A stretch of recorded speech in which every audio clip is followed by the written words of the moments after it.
Oiê! Estamos começando mais um episódio do nosso Papo Leal, que tem essa série tão especial que vocês pediram tanto, que é sobre como estudar para o Enem.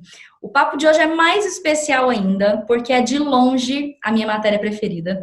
Hoje a gente vai conversar sobre como estudar história para o Enem.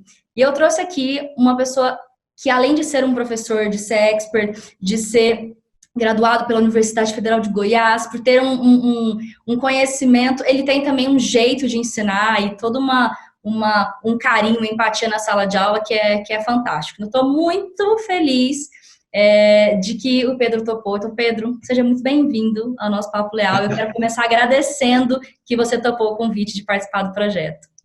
Eu que agradeço, Fernando. Muito obrigado pelas palavras. Eu queria dizer que a admiração é recíproca. Eu sou fã do seu trabalho, um trabalho muito bem construído. E o que eu acho mais bacana no seu trabalho, Fernanda, e eu faço questão de expor para todo mundo, é que você busca mostrar para os estudantes que é possível, nesse caminho até a aprovação, é possível ser feliz, levar uma vida relativamente normal, sorriso no rosto, sendo educado com os amigos, com os pais, entendeu? Isso é o que eu acho mais bacana no seu trabalho. Parabéns, viu, Fernanda? E obrigado pelo convite, tá? Muito Tamo, obrigado mesmo. tamo junto, eu fico muito feliz, fico muito honrada de escutar isso de você. Bom demais. Pedro, vamos nessa? Ó, a gente já Vamos vai falar sobre isso. começar aqui a falar de assuntos polêmicos, do tipo, será que vale a pena estudar tudo quando a gente fala de prova de história do Enem? Ou tem temas que vale a pena o estudante falar assim, olha, isso aqui é mais importante, eu preciso botar mais energia nisso. O que você diz pra gente? Essa pergunta é muito boa, viu, Fernanda? Porque é o seguinte, vem se tornando tão difícil uma aprovação para determinados cursos, mas tão difícil a aprovação, que eu parto da ideia de que nós, professores, precisamos ser mais transparentes com os alunos. Então, sendo bem direto a sua pergunta, Fernanda, o aluno não precisa estudar tudo nessa preparação para o Enem. Ele não precisa varrer toda a programação de história. Sabe por quê, Fernanda? Eu fiz recentemente um levantamento da prova de Ciências Humanas, um levantamento muito específico, e eu constatei que muitos assuntos não apareceram. E eu me refiro às provas do Enem que aconteceram de 2009 para cá. Meu ponto de partida é o novo Enem. Então, Legal. as provas de 2009 para cá. Então, de 2009 para 2019, muitos assuntos não apareceram. Outros apareceram uma vez. Apenas uma vez. Então, assim, está tão difícil. É tão difícil conciliar tudo, porque o aluno não tem que estudar somente história. Ele tem que conciliar história com geografia, filosofia, sociologia na parte de ciências humanas, além dos outros blocos, né, Fernanda? Então, está tão difícil. Eu faço questão de afirmar categoricamente, não há a necessidade de varrer o programa de história. Não há. E eu tenho também esse levantamento dos assuntos que eu considero abandonados, viu, Fernanda? Que alguns assuntos, eles estão esperando a oportunidade de aparecer no Enem. E o top 10 Enem. O top 10 é impressionante. O top 10 é assim, é algo que nos deixa impressionados mesmo, pela reincidência. São 10 tópicos, Fernanda, que pegam aproximadamente, é uma média, tá? São 10 tópicos que pegam aproximadamente 66% da parte de história. Uau! Nossa, é coisa demais. Muita coisa, 66%, quase. É mais ou menos o seguinte, né? A cada 10 questões de história na prova de ciências humanas, 7 do top 10 Enem. É muita coisa. Os 66% para o top 10, 34% para os outros assuntos. É assim, é de impressionar. Eu costumo dizer o seguinte, existem as questões do top 10, existem as questões intermediárias, com uma reincidência mediana, e existem os assuntos, né? Não questões, mas assuntos, os temas abandonados. E você perguntou aí quais, né? Eu já posso falar esse top 10 Enem? Bora, já quem tá aqui vendo a gente, já tá escutando, já papel, caneta na mão, vamos nessa. Beleza, então. O top 10 Enem é o seguinte. Ó, vou falar na sequência, tá? Do assunto que mais apareceu até o 10º colocado. Então, o primeiro colocado é o assunto africanos. E deixa eu explicar uma coisa para os estudantes. O que nós colocamos aí dentro? Quais são os tópicos do assunto africanos? Escravização africana, comércio de escravos africanos, abolição da escravidão. Antes eu tinha colocado a abolição da escravidão dentro do tópico segundo reinado, mas, obedecendo uma lógica, uma coerência, se eu coloco escravização e comércio de escravos dentro do tópico africanos, a abolição também tem que entrar. Faz sentido, perfeito. Né? Escravização, comércio de escravos africanos, abolição, negritude, história da África, cultura africana, apartheid, África do Sul, e os conflitos étnicos nos Estados Unidos. Okay. São os tópicos dentro da temática africanos. Africanos é o número 1. Fernanda, ouça. 25 provas aconteceram de 2009 para cá. Provas de primeira, segunda aplicações e provas PPLs. São 25 provas. Em 25 provas, a temática africanos apareceu 53 vezes. Uau. Olha o número. É o número 1. Número 2. Patrimônio, cultura e memória. 46 questões em 25 provas. Patrimônio, cultura e memória. E eu identifiquei um problema aí. Qual? Varia muito de escola para escola, de cidade para cidade, de região para região. Mas em algumas escolas, entregam esse assunto cultura, patrimônio para a sociologia. Em outros lugares, esse assunto fica com a história. Em alguns lugares, o assunto não é discutido nem pela equipe de história, nem pela equipe de sociologia. Porque os professores de história passam para a sociologia, e como a sociologia já é sobrecarregada, já tem pouco tempo em sala e muitos assuntos para abordar, acaba que patrimônio, cultura e memória fica à margem. E é o segundo, hein? Que loucura.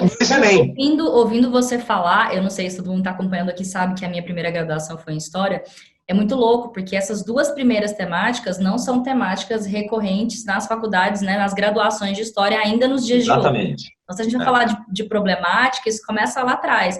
É natural que a gente, quando começa a dar aula, e eu dei aula de História por 10 anos da minha vida, que a gente vá colocar mais energia naquelas matérias que a gente gosta mais. A gente gosta mais das matérias que a gente sabe mais. A gente sabe mais as matérias que a gente estudou mais. E aí, quando você me fala desses dois tópicos que caem mais, a gente inverteu a pirâmide por completo, né? A gente fica muito tempo na faculdade de História estudando Grécia, muito tempo.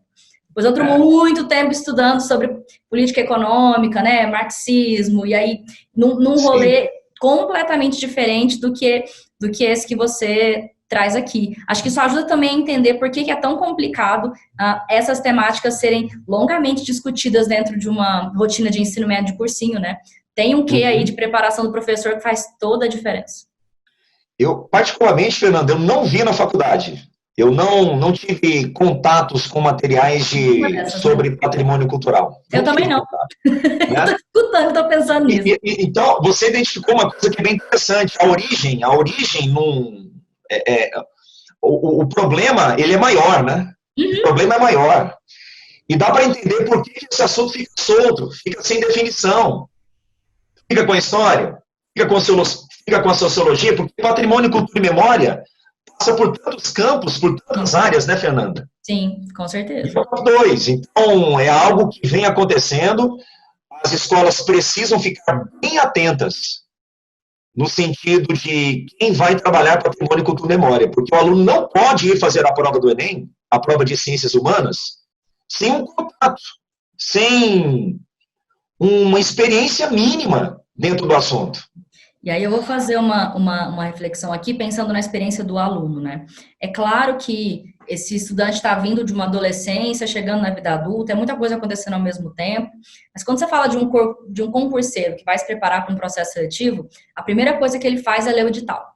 E a segunda coisa que ele faz é saber o que cai mais para montar uma estrutura de estudo, mesmo que ele esteja num cursinho. Essa experiência, talvez essa maturidade que se vê no concurseiro, a gente não vê no aluno que está no terceiro ano ou no curso pré-vestibular. E isso é um grande problema, porque se você está se preparando para uma prova, básico, você precisa conhecer o edital. E é engraçado como o aluno pré-vestibular não lê edital, porque não tem costume, porque ele não precisa ler edital para fazer a prova do colégio, então é um hábito novo que precisa ser inserido.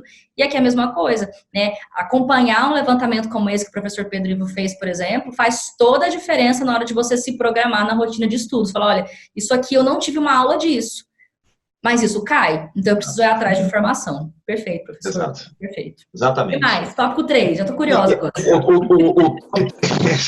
O top 3 é a República Oligárquica, viu, Fernanda? República Oligárquica. Tem recorte na história do Brasil entre 1894 e 1930. Dentro de República Oligárquica, muita atenção com as discussões políticas, os aspectos políticos da República Oligárquica e alguns movimentos. Canudos, revolta da vacina, revolta da chibata, são assuntos que aparecem com frequência na prova de ciências humanas. E aí faz muito República sentido. Oligárquica é o top 3. Já faz muito sentido se a gente pensar que o Enem é uma prova nacional, né, já delimita a perspectiva geográfica, que propõe para o estudante pensar em soluções a partir de problemas, nada mais natural do que trazer problemas nacionais para que o estudante reflita sobre. Então, a gente segue uma linha. Perfeito. Tem gente que torce o nariz para o Enem, mas é uma prova tão bonita, tão bem feita, que pede para um professor elaborar uma questão tipo Enem. Tá aí, uma tarefa dificílima, porque é tão complexo de extrator, a estratégia, a estrutura, que há que se valorizar o que a gente produz no país, né? Aí a gente já começa a entrar num tema que as aulas já estão mais bem estruturadas, né? Esses assuntos estão nos livros didáticos, pelo menos, bem colocados. Tem capítulo para isso. O aluno já dá uma pesquisada. O aluno encontra. Eu considero a melhor prova do Brasil, viu, Fernanda? A prova de ciências humanas. Eu considero a melhor prova do país. Pensamos igual. Eu considerava a melhor prova do país a prova da UFG. Da UFG. Mas o último vestibular da UFG foi em 2014, se eu não me engano. Prova de ciências humanas do Enem é uma prova e tanto. E tudo que você falou, Fernanda, sobre a dificuldade em criar uma questão modelo Enem, já passei por essa experiência. Já fui contratado por uma empresa para a elaboração de questões modelo Enem. Então, assim, é uma prova de competências e habilidades. Cada questão, uma questão com uma competência e uma habilidade. Não é uma prova interdisciplinar. A questão não é interdisciplinar, ela é transversal. E transversalidade é diferente de interdisciplinaridade. É uma outra discussão. Então, a questão modelo Enem, ela tem que ter uma competência e uma habilidade. E são 6 competências e 30 habilidades. Existe a lista, existe a matriz de referência de ciências humanas. São 6 competências e 30 habilidades. O grande lance está aí. Dependendo do assunto, é muito difícil transformar aquele assunto em uma questão modelo Enem. Você me entende? Porque é algo vinculado. Sim. É algo vinculado, não é algo livre, não é algo solto. Aquele assunto, para virar uma questão modelo Enem, ele tem que estar vinculado a uma competência já definida e a uma habilidade já definida. Como não é algo livre, como é algo vinculado, determinados temas são difíceis. A transformação de determinados temas em questões é bem complicada. A transformação é bem complicada. E aí eu pude entender, Fernanda, depois de passar por essa experiência em elaborar questões modelo Enem, eu pude entender por que determinados assuntos apareceram 53 vezes em 25 provas, 46 vezes em 25 provas e outros nenhuma questão, ou uma questão das 459 questões que apareceram.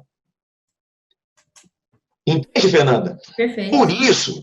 Por isso que dentro desse planejamento de estudo do estudante, especialmente em história, eu não sei muito bem como funcionam as outras áreas, mas especialmente em história, o top 10 Enem, ele tem um peso gigantesco. gigantesco. Eu vou continuar a lista, tá bom? Vamos. Primeiro Vai ser africanos. legal porque enquanto a gente vai continuando a lista, a gente vai discutindo outras coisas que vão dando sentido. Eu já Fazendo sabia que algumas esse seria o meu conexões, papo né? real preferido, eu já tinha dado esse spoiler. Falar de história, tá louco, gente. Não tem matéria mais gostosa, não, tá doido. Quem não gosta, não entende. Ponto. Se você não tá Perfeito. gostando de alguém para te fazer entender. Concorda, Pedro? É só Eu isso, concordo. não tá gostando porque não tá entendendo.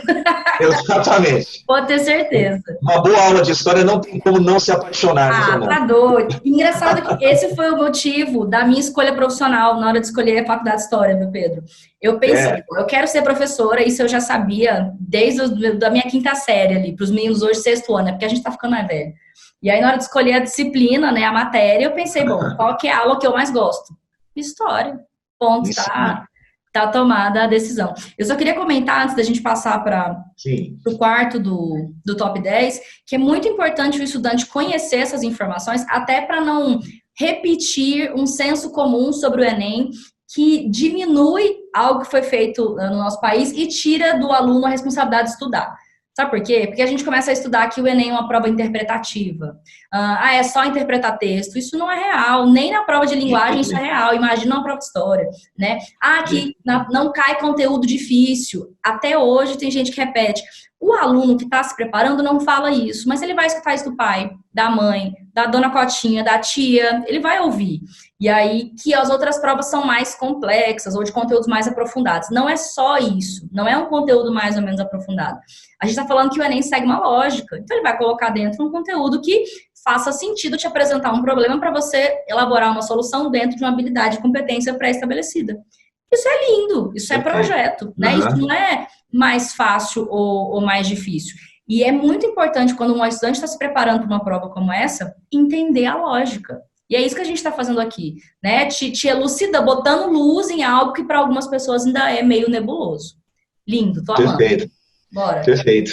E depois eu queria falar um pouquinho sobre essa questão de questões difíceis, questões fáceis, tá bom, Fernando? Eu vou deixar anotadinho aqui pra gente ainda falar de TRI. Tá massa. Bom, terminando o top, a gente entra no TRI, fechou. Combinado, então. Mas você entendeu essa questão do Enem ter uma certa previsibilidade? Sim, com certeza. De ciências humanas? Com certeza. Como as questões devem estar vinculadas a determinadas competências e habilidades, alguns assuntos têm mais dificuldade em virar questão. É isso.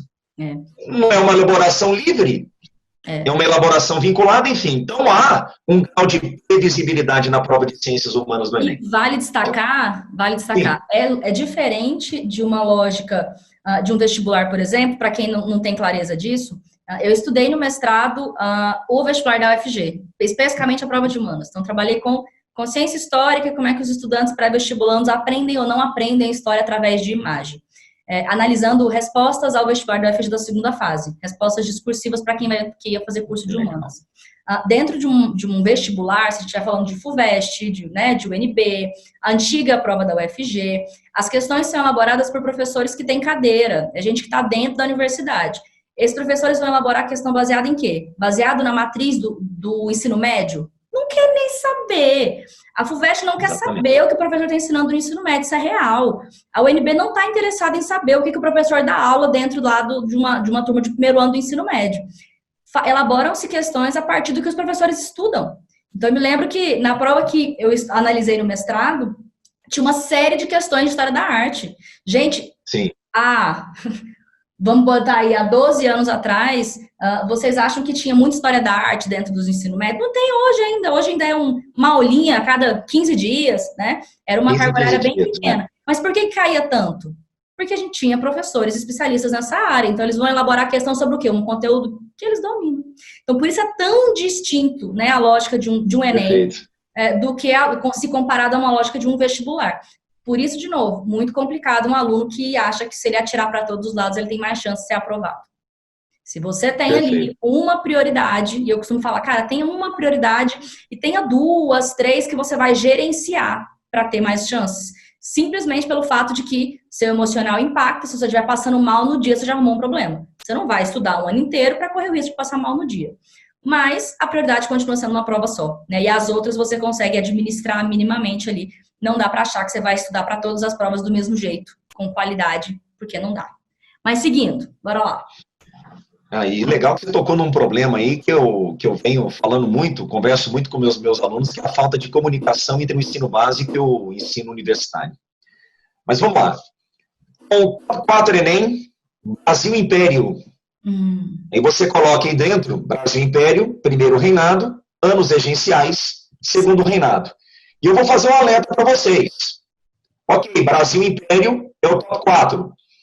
Agora, a locomotiva é o segundo reinado. Tá? Só para vocês terem uma ideia, Brasil Império é o top 4, mas foram 10 questões de primeiro reinado, 3 de período regencial e mais de 20 de segundo reinado. Maioria. O segundo reinado é a locomotiva, primeiro reinado e período regencial são os vagões. Vem atrás, perfeito. Tá bom? Brasil Império. 5. Posição 5, Vargas. Era Vargas. Esse é o top 5.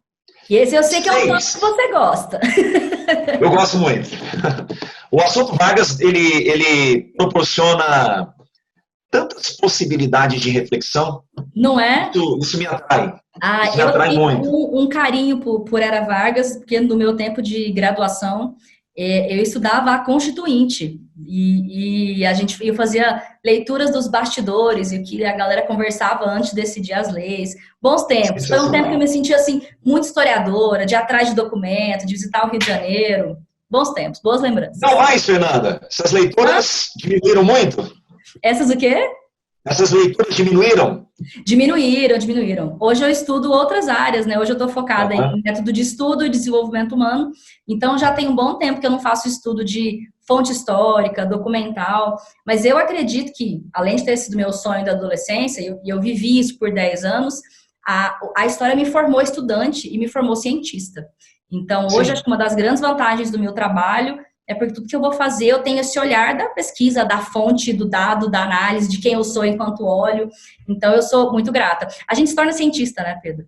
Na faculdade de história. O olhar do historiador é diferente. É diferente. Então, Vargas é o top 5, viu, Fernanda? Beleza. O top 6 é regime militar. E muitas pessoas me perguntam, existe a possibilidade de regime militar aparecer nessa prova? Evidentemente que as pessoas estão relacionando com o atual governo. A minha resposta é a seguinte: existem textos e textos. Os textos definem o que será discutido.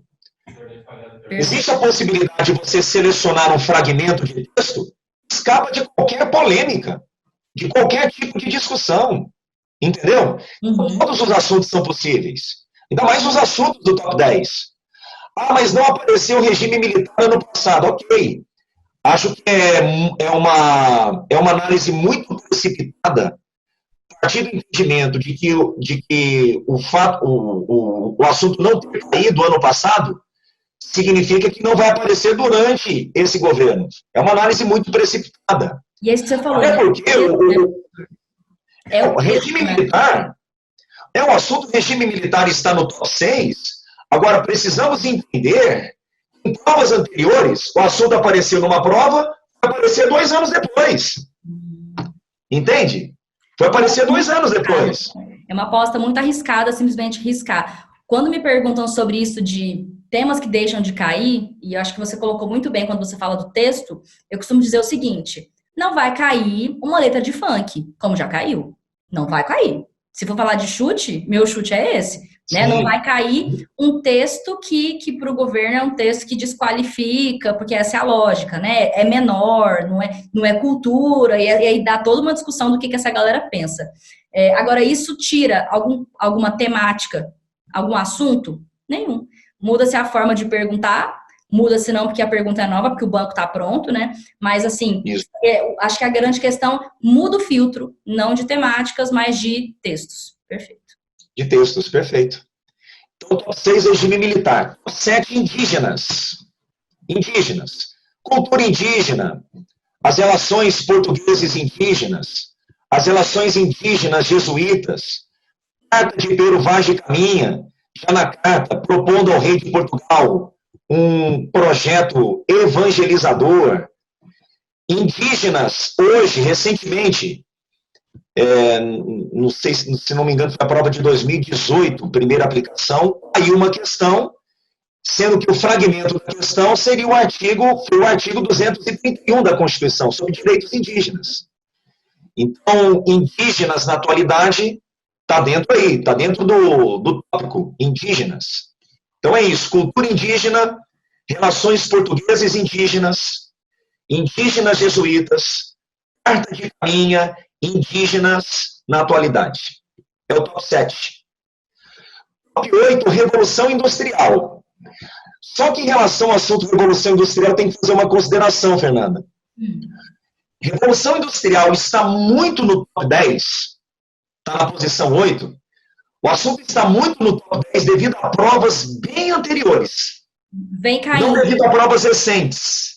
Vem perdendo espaço. Tanto que, se eu construir, na verdade eu já fiz esse ranking, eu já tenho esse levantamento, mas se eu fizer um novo ranking, usando como base os 3 últimos anos ou os 4 últimos anos, Revolução Industrial sai do top 10. Okay. Sai do top 10. E o assunto que não está no top 10, mas entra devido às provas recentes, é República Populista. Entra no top 10. Só que eu vou enxugar para o aluno. República Populista, mas é basicamente Juscelino Kubitschek e João Goulart. Juscelino e João Goulart. Então, compreende? Provas recentes, top 10 de provas recentes, sai Revolução Industrial, entra a República Populista. Legal, legal. Boa dica. 9. O top 9 é medievo. Medievo a partir de sistema feudal. Então, sistema feudal, Baixa Idade Média, renascimento comercial urbano, é algo que aparece com frequência. Igreja cristã medieval, outra temática, aparece com frequência. Então, medievo, 9. Aí a gente já fala de um tema que o livro didático ama, né? Eurocentrismo, negócio bomba. Aí tem material, tem vídeo, tem tudo. Material ao rodo, né, Fernanda? Verdade, é verdade.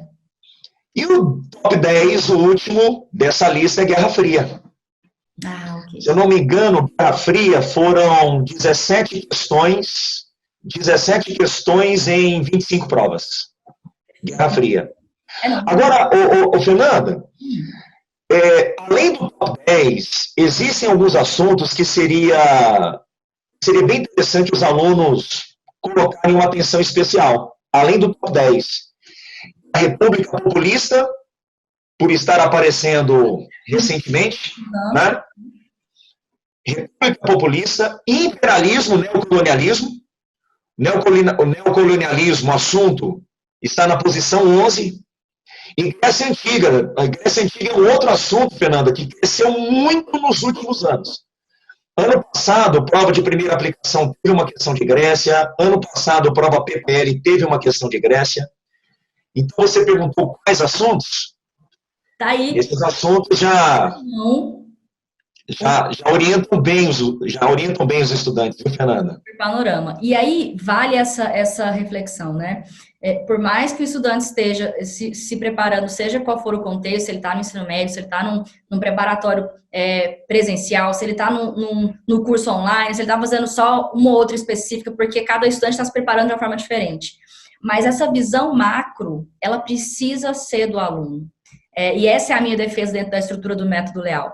Por mais que você tenha professores e mentores, um monte de gente que está ali produzindo conteúdo, que está dando aula, que está te passando informações, mas o estudante precisa ter essa visão global do processo para, na hora de cada dia, a cada planejamento diário, selecionar quantas questões vai fazer de cada matéria, por exemplo, partindo dessa lógica, né, dessa leitura, que você tem condição de saber, não, essa matéria aqui vale a pena sentar, vou fazer 40. Por quê? Porque isso cai, né? A gente chama isso de recorrente. Não, essa aqui já não cai tanto. Então, é muito, muito complicado para o estudante tomar essas decisões no escuro. E não dá para contar com outras pessoas para fazer isso por você, não. Esse é um processo de correr atrás, como você está fazendo aqui agora, de assistir, de ouvir. E, a partir desse levantamento de um expert em história, como é que eu vou organizar a minha vida todos os dias para usar essas informações a meu favor. Fantástico. Adorei. Fernanda, foram 459 questões de história. Uhum. Para fazer esse ranking, para fazer esse levantamento, foi um trabalho, nossa, foi um trabalho muito de artesão, entende? Eu peguei todas as provas, Fernanda, separando as questões de história, geografia, filosofia, sociologia. Bom, para cá, história. Aí eu olhava para a questão e tentava definir o assunto da questão. Eu procurei responder uma pergunta. Bom, se eu fosse discutir isso aqui em sala de aula, que aula seria? Perfeito. E aí vem toda essa distribuição das questões. Eu não coloquei como questões de história assuntos transversais. Assuntos que são abordados também pela geografia, pela filosofia, pela sociologia. Por exemplo, cidadania, filosofias políticas, marxismo, feminismo. Eu não coloquei esses assuntos como assuntos de história. Uhum. E esses assuntos aparecem também, consideravelmente na prova. E outras temáticas, como Declaração Universal dos Direitos Humanos, migrações contemporâneas, também não reivindiquei como questões de história. Perfeito. Então, foram 459 questões, e das 459 questões, 303 questões do top 10. O que dá 66% da parte de história, Fernanda. Acho que para quem está aqui acompanhando agora, deve ter feito tipo. É outro nível de clareza. E aí, falando de clareza, Pedro, vamos entender um pouquinho, na hora de estudar para a prova do Enem de História, ou até na hora de fazer a prova, como é que a gente pode usar a TRI a nosso favor? Falando justamente de questões fáceis, médias e difíceis. O lance da TRI, ele é interessante por isso, né? Os estudantes, eles têm o mesmo número de acertos, só que as notas variam muito. Eu posso passar um dado para vocês? Bora. De uma pesquisa que eu fiz, jogo rápido. Eu andei pesquisando as notas de estudantes que foram aprovados na UFG, Medicina UFG, e muitos estudantes, eles acertaram 39 questões. Uhum. Os aprovados para a Medicina UFG. Fernanda, ouça, em 2017, os estudantes que acertaram 39 questões em ciências humanas, a pontuação variou, veja o número, de 735,7 para 773,8. Uma diferença de 38 pontos, o mesmo número de acertos. Em 2018, alguns alunos tiraram 739,7, acertando 39 questões, outros 754. Então, a variação, a diferença de pontuação é significativa para o mesmo número de acertos. E aí nós temos que entender a lógica da TRI. A TRI é um algoritmo que busca uma coerência na prova do estudante. Uma coerência na prova. Porque não tem muito sentido o estudante acertar uma questão que exige um raciocínio complexo e errar uma questão básica. Não tem muito sentido. Uhum. Então, a TRI parte do entendimento de que possivelmente aquele acerto foi no chute, de uma forma bem didática. Sim. Consequentemente, aquele acerto, a pontuação daquele acerto, da questão difícil, será menor. Pode falar, Fernanda? Eu tô escutando, e esse exemplo dessa variação de quase 40 pontos assusta. Tem um levantamento da prova de matemática que deixa o aluno mais desesperado, mas ao mesmo tempo talvez dê um quentinho no coração para explicar esse processo. O professor Fredão fez esse levantamento, professor lá de Brasília, ele conseguiu achar uma mesma nota, uma mesma pontuação, 396, para um estudante que acertou uma questão e para um estudante que acertou 19. O quê?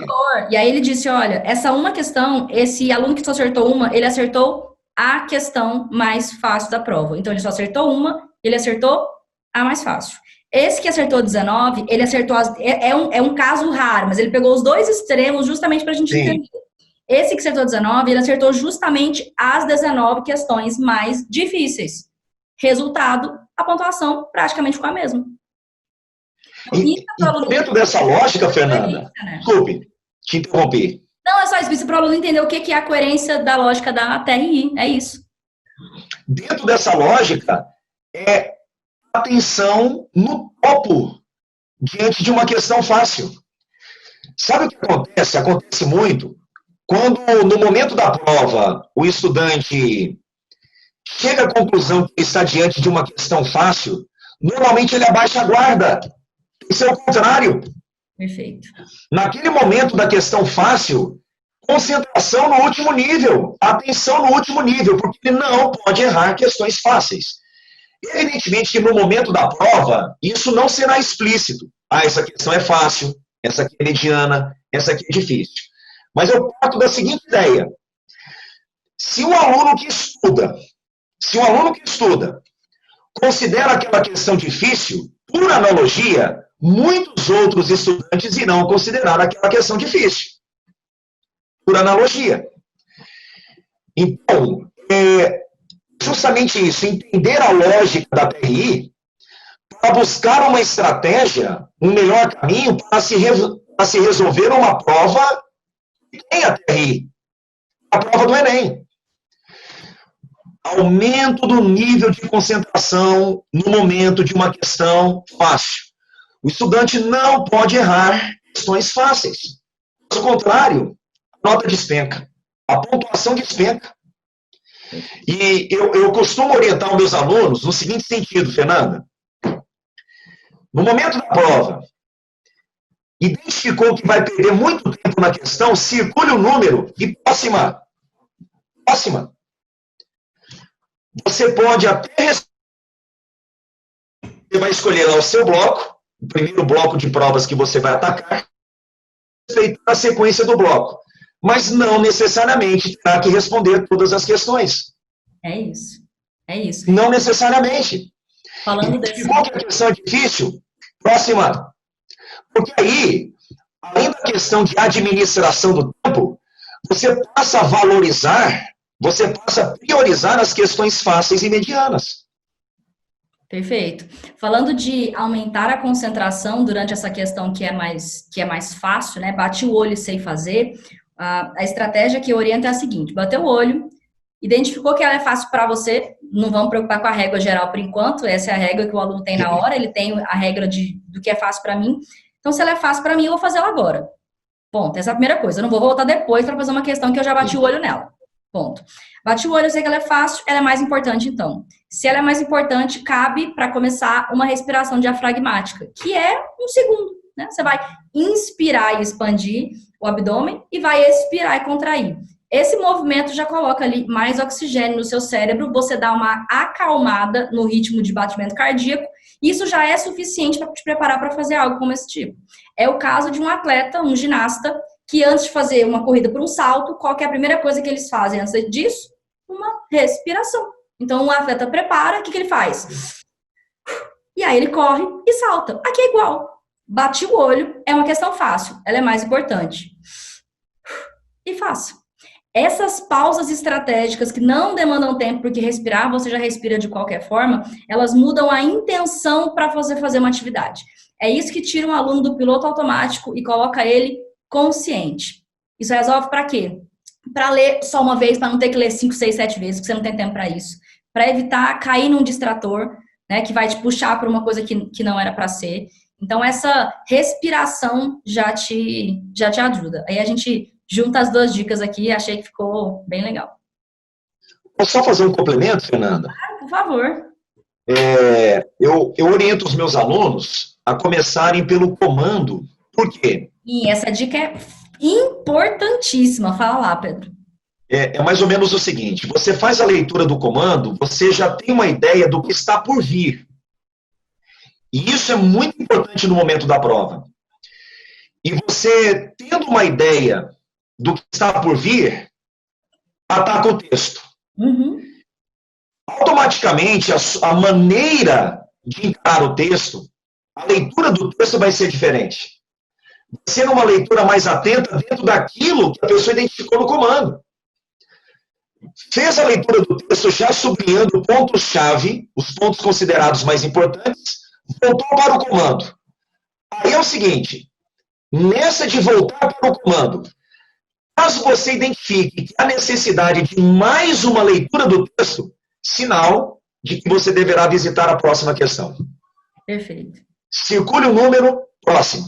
Perfeito. E aí, já que a gente está nesse bate-bola de ir acrescentando dicas, que eu tô achando o máximo, vou dizer o seguinte: leu o comando, identificou, foi no texto, até para você entender a importância do texto ou não. A gente tem questões no Enem que são muito diretas e o texto ele trabalha só a competência 1, ele é apoiador. Então, se está muito claro e você sabe qual é a resposta daquela pergunta, não necessariamente o texto vai te ajudar a responder, nem sempre ele tem essa função. Se você já domina a competência 1 do que está sendo explicado ali, se você sabe qual é a temática, por exemplo, a pergunta é um pouco mais objetiva, mas beleza, li o comando, fui no texto, voltei.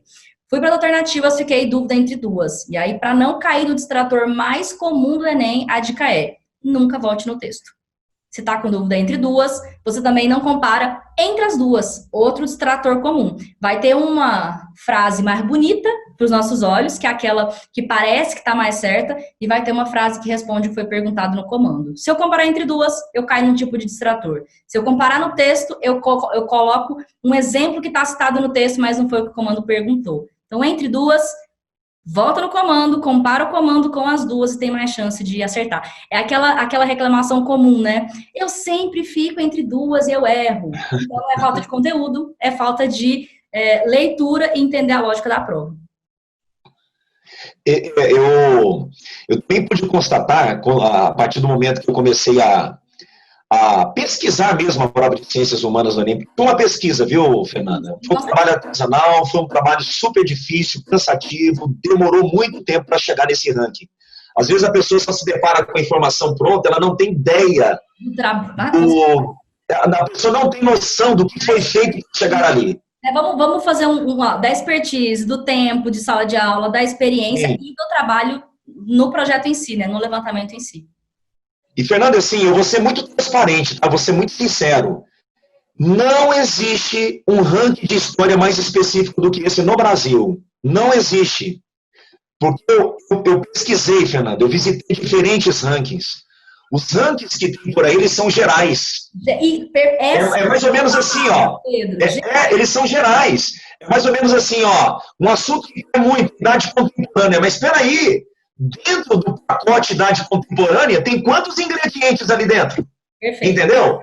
Então, esse ranking que estou passando para os meninos, ele é um ranking mais específico. Evidentemente que é quase impossível um ranking muito fragmentado, muito detalhado.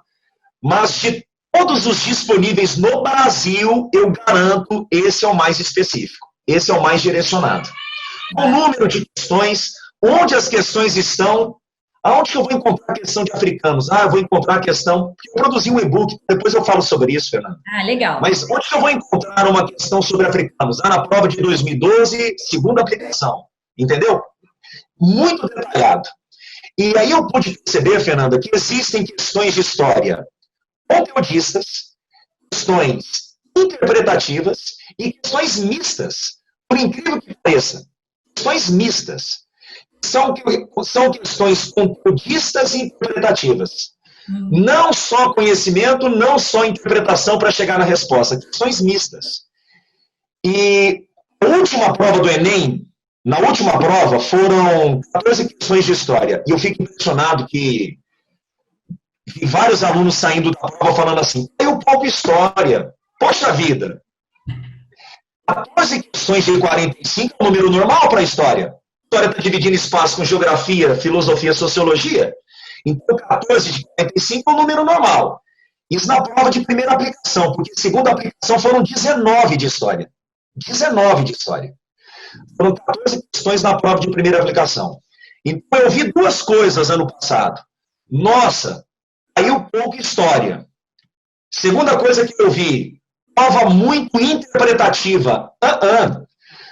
Prova do ano passado, Fernanda, das 14 questões, 2 foram interpretativas. E quando eu falo em questão interpretativa, é aquela que não adianta você, não adianta todo o conhecimento no tema. Você pode ter lido 15, 20 livros sobre o assunto. Pode conseguir falar sobre o assunto 3 horas. Não é suficiente para chegar na resposta, porque a resposta está no texto. Acaba sendo uma questão que exige a capacidade leitura do aluno. Nesse tipo de questão interpretativa, o INEP quer saber se o aluno consegue entender aquilo que ele leu. Aí a questão interpretativa, e foram 2 em 14, ano passado. Foram 6 mistas e 6 conteudistas, ano passado.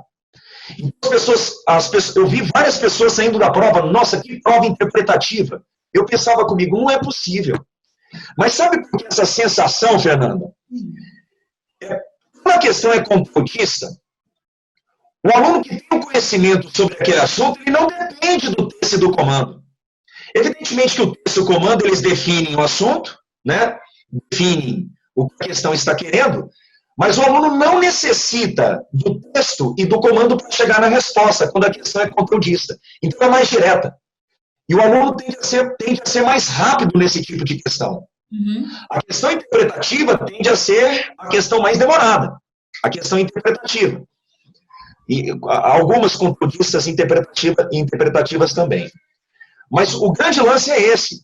Quando o aluno não tem o conhecimento no momento da questão, o que ele faz? Ele busca pistas no texto, busca pistas no comando e fica lá, buscando alguns resquícios, alguns vestígios. Aí ele sai com a sensação de que a questão foi interpretativa, mas não foi. Ele ficou buscando esse comando o tempo inteiro porque não tinha o conhecimento necessário naquele momento para chegar na resposta. Isso é fantástico. O aluno está achando que a questão é interpretativa por falta de conteúdo. Ou seja, não é a questão que não tem conteúdo, é ele que não tem. É o aluno que não tem conhecimento. Você entendeu, Fernanda? Eu não sei se eu fui claro na explicação. Muito claro. Adorei. Faz muito sentido. Entendeu? Uma preocupação recorrente, porque isso não é uma exclusividade da prova de história. A gente ouve muito aluno falar em relação à prova como um todo. Por isso esse mito, né, que ressoa quase num inconsciente coletivo da população brasileira de que uma prova. O mais perigoso, quando a gente chama o Enem de prova interpretativa, é porque falar isso invalida o estudo. É como se não fizesse diferença estudar, porque chega lá na hora, o que vale é a interpretação. Então, primeiro que isso não é verdade. Eu tive uma conversa aqui também longa de um papo leal com o professor Noslen, que é de língua portuguesa, dizendo, olha, mesmo numa questão interpretativa de língua portuguesa, quando eu vou interpretar texto, sem a gramática você não interpreta, ponto. Então não tem essa de questão que é 100% de interpretação.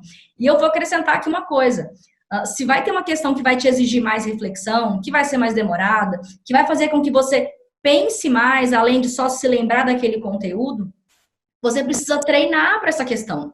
Então, mesmo que seja uma questão mais interpretativa, como é que eu me preparo para isso? Fazendo questão, estudando, lendo. Então, nenhuma das duas coisas invalida a prática, o estudo, o bom planejamento, enfim. Então, a gente roda e para no mesmo lugar.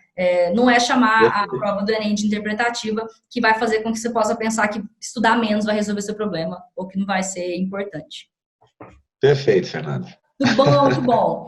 Pedro, eu quero saber de você dicas de livro, porque essa é uma coisa que o aluno gosta muito de saber. Tem algum livro, não falando de apostila, porque a gente agora vive na era das apostilas, eu sou de outro tempo, então, quando eu estudava com livros no ensino médio, né? Eu sou uma saudosista dessa época, os livrões e tal, achava bom. Hoje não, hoje a maioria dos estudantes acessa, se é que acessa por apostila. Hoje a gente vive no meio das plataformas, então é lista para cá, lista para lá.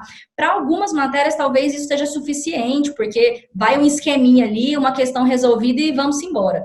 Para a história, quando eu vejo alguém estudando sem uma base, me preocupa, porque dependendo de como é que foi a formação básica daquele aluno, sem um texto para ler e dar liga, contando só com o esquema do professor no quadro, por exemplo, acho complicado. Então, que livro você indica para um aluno que fala assim, preciso aprofundar aqui, melhorar minha base em história, o que eu posso ter, que é o que eu gosto, pelo menos, né? Do meu ladinho aqui, que se eu precisar, eu tenho aonde olhar.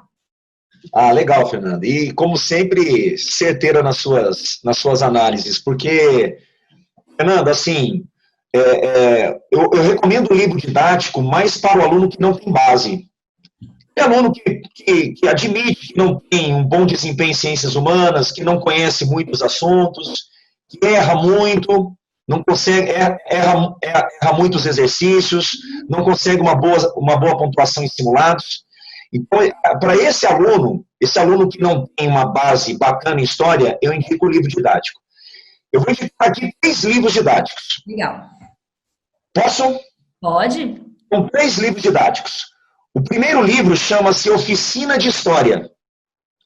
Só que eu gostaria que você, estudante, fosse atrás do livro Oficina de História, volumes 1, 2 e 3, e não volume único.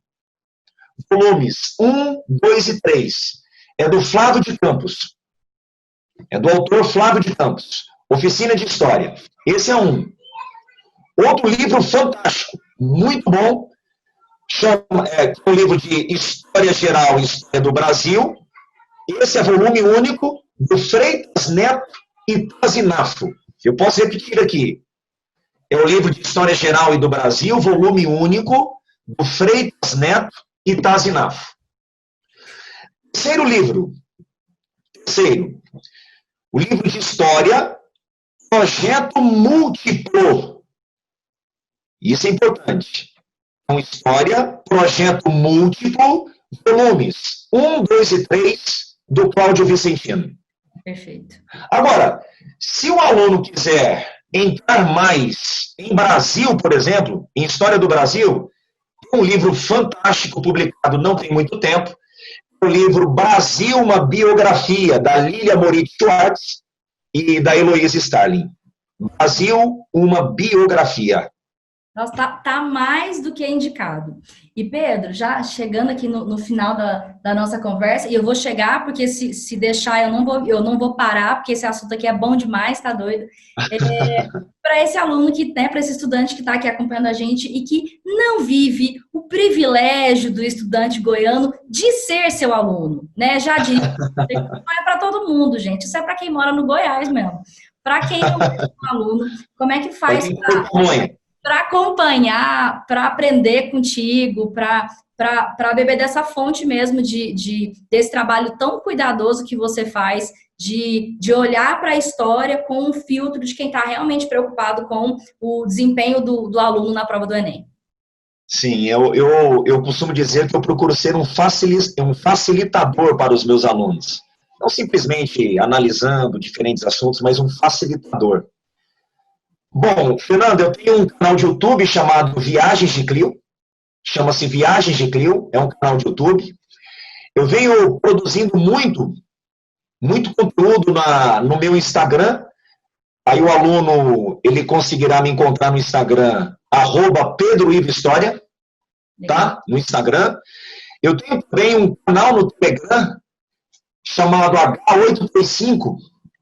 É um canal no Telegram que eu venho abastecendo com áudios de conteúdo, eu venho passando essas informações estratégicas, estatísticas, venho colocando listas de exercício, vídeos. Eu venho abastecendo, na verdade o canal é abastecido diariamente. E a entrada também é gratuita no canal, né? Chama-se, o canal no Telegram H835. E recentemente eu produzi um e-book, também o aluno terá acesso gratuitamente, o raio-x do Enem, é o raio-x da parte de história do Enem, em que esses dados que nós comentamos hoje serão encontrados, com gráficos, provas, quais assuntos e em quais provas os assuntos apareceram, enfim. Tá? Raio-x do Enem, Fernanda. Tem material demais agora para vocês se sentirem realmente confiantes que o planejamento de estudo de vocês é estratégico. Eu vou encerrar agradecendo mais uma vez. Que papo delicioso, que bom te entrevistar, que privilégio ter você aqui com a gente. E quero te pedir uma dica final, Pedro, uma dica para essa galera que está estudando, que está se preparando, o que você vai deixar de reflexão, de frase, um poema, uma palavra, vale tudo aqui. Ah, tá bom. Eu que agradeço, viu, Fernanda? Muito obrigado, me senti honrado pelo convite, por ter confiado no meu trabalho. Muito obrigado mesmo, espero ter contribuído com os meninos, com todo mundo aí que tem como rotina essa jornada, que é uma jornada difícil, mas a gente tenta facilitar, né, Fernanda? Bom, uma dica final que eu dou para você que está se preparando para o Enem, não tenha paixão por disciplinas. Você não tem que estudar só o que você gosta, tá? Não estude apenas o que você gosta.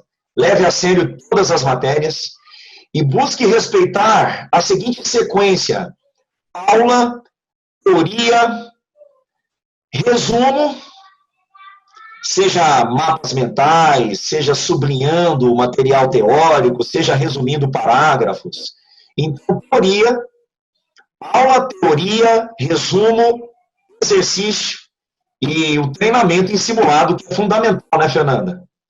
Simular a situação de prova é fundamental. Fundamental. É isso. Eu vou falar que eu tô terminando emocionada de te ver falar não tenha paixões por disciplinas. Eu venho nesse movimento e me vi muito mais fora da história justamente por conta disso, por não estar apaixonada pela disciplina e estar muito mais apaixonada na jornada dos meus alunos. Foi isso que me tirou um pouco da história e me colocou nesse lugar do que eles precisavam. E aí eu me vi gestão de tempo, performance, inteligência emocional e técnica, respiração, que era a demanda maior. Que bonito te ouvir falar para o aluno que na jornada dele o mais importante não é uma disciplina, não é outra, mas é o processo que ele está construindo ali. Então, não tenha paixões. Eu adorei. Muito, Obrigado, muito obrigada. E, gente, a gente se vê no próximo episódio do Papo Leal. Um beijo e até!